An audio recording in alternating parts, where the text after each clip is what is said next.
All right, next. Come on, guys. Rabbi, is there any evidence of women ever being counted for Minyan?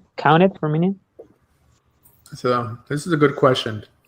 The first place that it says you can't count women in a minyan, I believe it's the Rif is the first person to ever bring it down. The Rambam actually doesn't mention it, but the Shulchan Aruch does.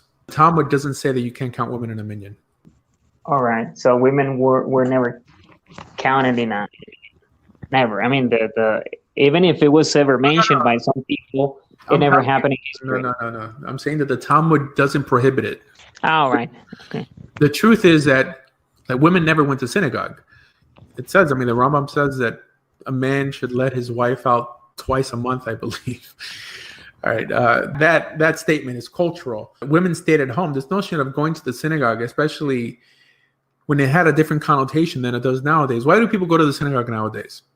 Basically to say Kaddish or to help someone else say Kaddish.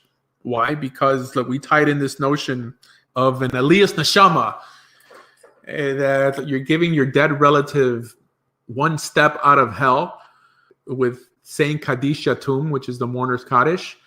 Because of this Kabbalistic notion, this is why people go to the synagogue nowadays. There's no halakha to go to the synagogue. You could pray at home and you'll fulfill, you won't be able to say Davar Shebikdusha, Borchu, and the portions that you can't say without a minyan, but there's no halakha to pray with a minyan. It's a nice thing. Clearly, Shulchan Aruch prohibits women in a minyan. The Rambam doesn't. I believe the Rif was the first one to do it. It doesn't appear in the Talmud like this. The Talmud doesn't prohibit women. There's even an opinion by the Mordechai.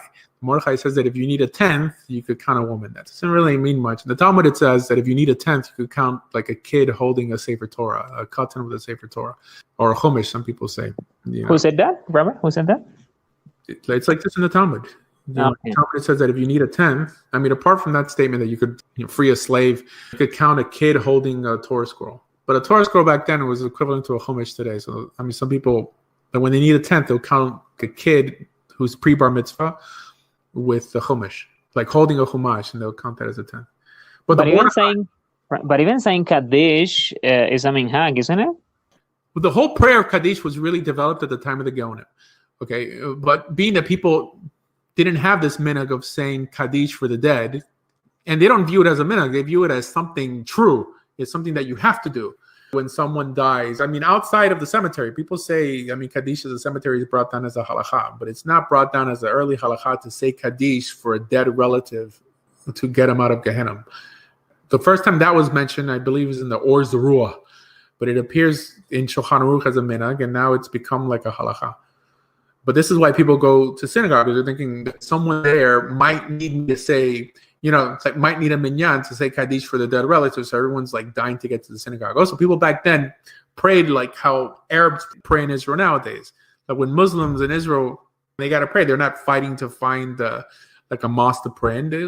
They'll pray right there. They'll take their little mat and say their prayers. Nowadays, with the luxury of people working from home or having a car, everyone's trying to make the synagogue, but people didn't do that back then. A beis medrash was a place to study, not necessarily a place to pray. But while they were studying, they would take advantage of them having a minyan. And then the practice of Kaddish started with the practice of Kaddish Derabanan, which is when someone said words of Torah, then they would, in honor of those words of Torah being said, they would praise God with a Kaddish. Initial Kaddish was Kaddish Derabanan, the rabbi's Kaddish. But now it's Kaddish after Kaddish after Kaddish, because of trying to get dead relatives or relatives out of hell. It's really that is more of a Kabbalistic idea that, that this whole idea has been strengthened by, right?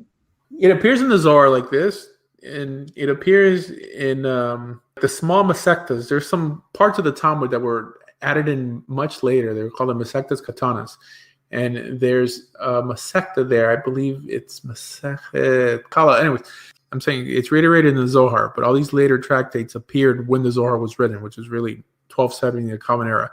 So there's a story of I believe it's Rabbi Kiva, who's walking through a graveyard, and he sees this man that he's burnt. He's charred, and he asks him, "What are you doing here?" And he's like, "Well, it's Shabbos, and there's this understanding that neshamas are let out of Gehenna for Shabbos. And he's being tortured in Gehenna because his relatives won't say words of Torah in his name. He never mentions Kaddish. So he tells, I believe it's Rabbi Akiva, to get his son to say words of Torah in his name, in his honor. And that's going to alleviate his punishment in Gehenna. And that's where the whole notion of saying Kaddish for a dead relative began. With Rabbi Akiva? With the Medrash regarding Rabbi Akiva, but the notion of Kaddish doesn't appear. But there's a Medrash of him running into someone in the graveyard who's being tortured because, his relatives won't say words of Torah in his name. Okay. All right. All right, guys. It's 12:30. I appreciate you guys hanging out this long. Expect this talk to be chopped up and be put online just because this allows my channel to flourish. You guys asking great questions and putting me on the spot here. I'm telling you, what other channel can you go online and ridicule the rabbi and challenge him? Only here. Yeah, because this is not a monologue. Yeah. That's right. It's not a monologue. It's a dialogue.